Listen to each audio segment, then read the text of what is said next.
May nag-comment na ang Isabela Arch Bridge ay kinopya lamang daw sa Loy Bohol Arch Bridge. Totoo po kaya ito? O baka masasabi lang natin na copycat? Hello!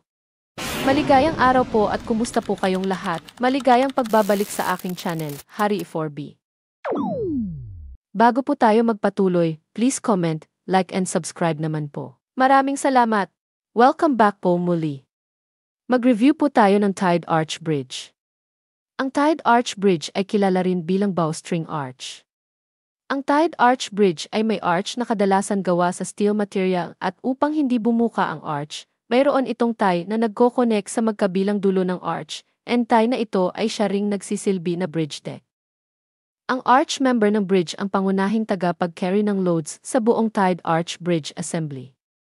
Upang ma-carry ng arch ang bigat ng bridge deck at lahat ng dumadaan sa deck, nakatali ang bridge deck sa arch sa pamamagitan ng mga tendon rods or cables na aayon sa pagkakadisenyo nito.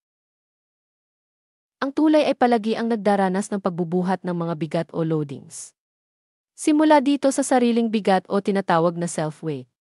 Nariyan din ang traffic loads, mga cars, truck, buses at mga pedestrian. Nariyan din ang wind loads na maaring banayad na hangin or malalakas na hangin hatid ng bagyo. Nariyan din ang earthquake load hatid ng lindol. At higit sa lahat nariyan ang thermal o epekto ng pagbabago ng temperatura. Ang mga kombinasyon nito ay masusing pinag-aaralan sa pagdisenyo ng tulay. Lahat ng tulay ay may sariling bigat na binubuhat sanhi ng konkreto o bakal na materyales na ginamit sa pagbuo nitong tulay. Dahil sa sariling bigat na ito, ay nagkakaroon ng paglundo or sagging or deflection bungsod ng epekto ng gravity. Kapag may dumadaan na mga sasakyan or mga tao sa tulay, nagkakaroon ito ng ibayong paglundo at pagdeporma ng hugis ng bridge deck. Tignan po natin ang larawan. Tignan po natin ang larawan ng beam, dahil sa epekto ng sagging or deflection, nagkakaroon ng pag-igsi ng kahabaan ng beam. Dahil dito, importante na ang suporta ng beam ay may sapat na lapad upang patuloy na saluhin ang dulo ng beam upang di ito mahulog sa suporta. Pag-usapan naman natin ang mga suporta ng Tide Arch Bridge. Ito ay kadalasang pinned or hinged sa isang dulo at roller naman sa kabilang dulo. Sa pinned or hinged end support, hinahayaan nito ang bridge na magkaroon ng rotation para maiwasan ang pagdevelop ng sobrang stress or strain sa koneksyon. Ang roller support naman ay inilalagay upang hayaan ang bridge na umigsi or humaba ang kahabaan dahil sa sariling bigat at iba pang dadalhin loads nito. Ang epekto naman ng pagbabago ng temperatura ay napakahalagang bigyan importansya sa pagdisenyo ng tulay. Sa dahilang ang materyales na ginagamit sa pagbuo ng tulay ay apektado ng pag-init o paglamig sa kabuuan nito. Kapag umiinit ang panahon, humahaba ang tulay at ang paghaba ay direktang proporsyonal sa haba or span ng tulay. Gayon din naman kapag lumalamig or biglaan ang paglamig ng panahon, umiigsi naman ang kahabaan ng tulay. Napakahalaga na ang mga koneksyon at suporta ng tulay at nabigyang konsiderasyon ang lahat ng epekto ng stress strain, ng paglundo, pagsag deflection, paghaba o pag-igsi bunsod ng epekto ng mga kombinasyon ng sariling bigat. Applied loading at thermal effect.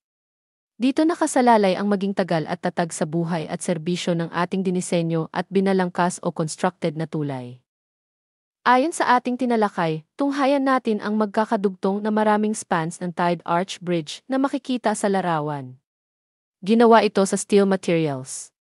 Mayroong gap ang bawat span ng arches at may suportang hinge at roller sa bawat dulo ng span. Masasabi nating mahusay at tama ang pagkadisenyo ng tulay na ito sapagkat nasubok na ang tibay at tatag nito sa mga paglipas ng panahon. Balikan natin ngayon ang ating main topic, copycat nga ba itong Isabela Arch Bridge? Sa ngayon po sa ocular visit natin sa Isabela Bridge at Loy Bohol Bridge gamit ang Google Earth, ito po ang ating mga naging observation. Una, ang Isabela Arch ay ginawa sa hollow box reinforced concrete. Mayroon itong skeletal steel framing sa loob upang ihubog ang arko para mapormahan ang loob at labas at mabuhusan ng konkreto. Ang Loy Bohol Arch Bridge naman ay ginawa sa steel hollow box section.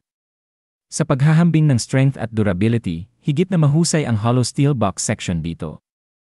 Sa ngayon pa rin sa ocular visit natin sa Isabela Bridge at Loy Bohol Bridge via Google Earth, ang ating pangalawang observation, ay masasabi natin na ang bridge sa Loy Bohol complete Tide Arch Bridge, samantalang ang tulay sa Isabela ay Confused Tide Arch Bridge T.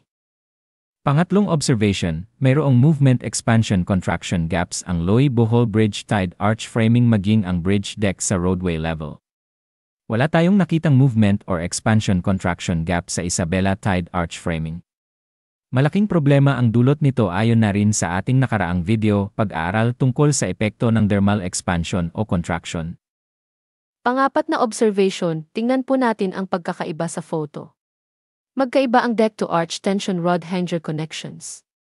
Sa Isabela Bridge ay purely vertical rods hangers lamang ang ginamit at ilan lamang, samantalang sa Bohol Bridge ay gumamit ng tinatawag na modified Nielsen rod hangers arrangement.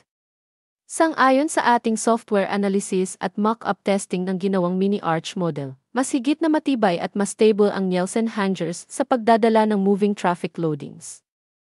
Panglimang observation, ang hanger rods ng Bohol Bridge ay mayroong gaps sa hole opening sa ilalim ng arch at mayroon itong moving o hinge mechanism sa loob ng arch upang mabigyan ng pagkakataon na gumalaw ang hanger rods kapag nagkakaroon ng movement o paggalaw ang arch at ang bridge deck.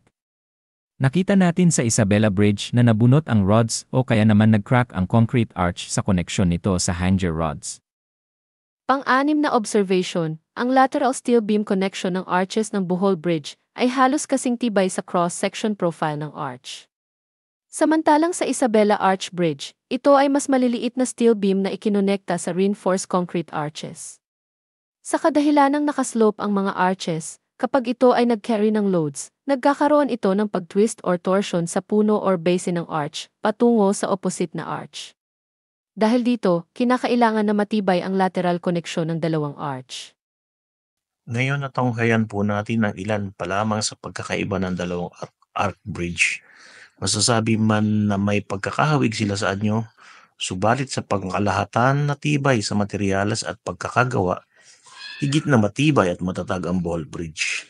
Samantalang ang Isabela Bridge, natunghayan na po natin na sa pagkagiba nito ay nakita ang mga kahinaan at maging sa pag-aaral sa analysis ay mas marami pang flaws na tayo na na-discover na siyang maghahatid sa pag-igsi ng buhay serbisyo o life in service ng tulay na ito maging sa paggamit pa lamang pagpapadaan sa mga magagaang sasakyan. So masasabi na po natin, hindi po copycat Isabela Bridge sa Bohol Bridge. Malayo po ang pinagkaiba.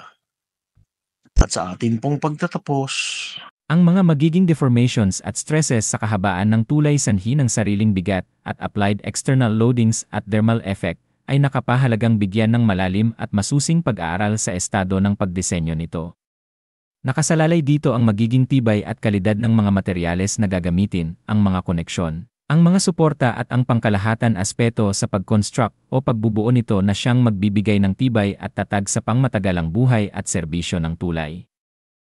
Hello! Maligayang araw po at kumusta po kayong lahat? Maligayang pagbabalik sa aking channel, Hari 4B.